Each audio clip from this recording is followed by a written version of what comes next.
Tiam nalak agay nagatim Nuto na korbiani at linlo Kan cham ko lai lo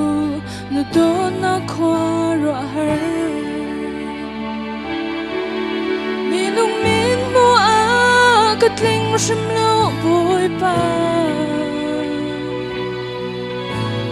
Thế nó vài lắm mắt dung Thiam dấu tơ cả sĩ chăng Khói ra hở đôn nạc á sĩ Nà ca đôn nạc hi Thăng thật lê upan nạc viết tế Nà ta sẽ dung dài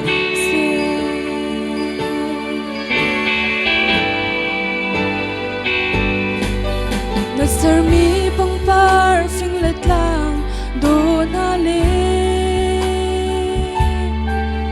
Saram phun tling le va te o do na ni Na sum par nag alang ter lian ngan bi po Man se kay tu san lai lo mi kasi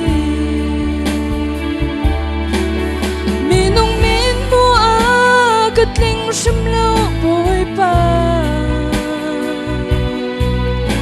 Se na vai lam ma chun Thiam dấu tơ ka si chang Khói ra hở đôn nạc á si Na ca đôn nạc hi Thăng thật lê upan nạc viết tế Na ta sẽ dung dài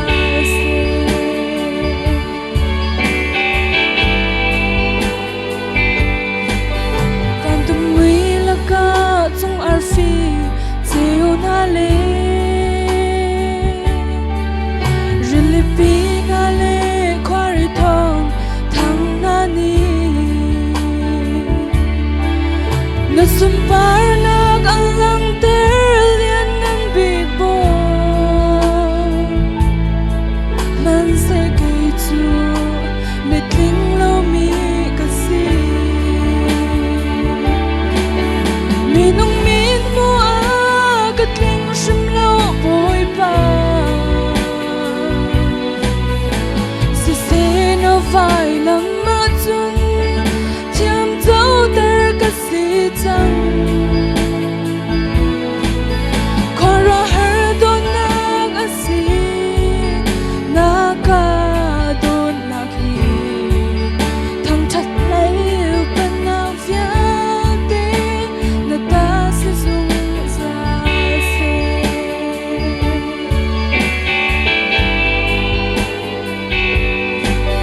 Na giang pha na thong in tlan mi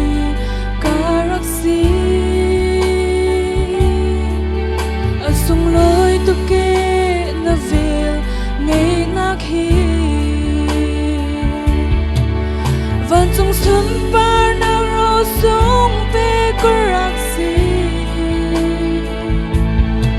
Kan cham chok lai lo Na do na khóa ra hở Minung min mo agatling shimlo boy pa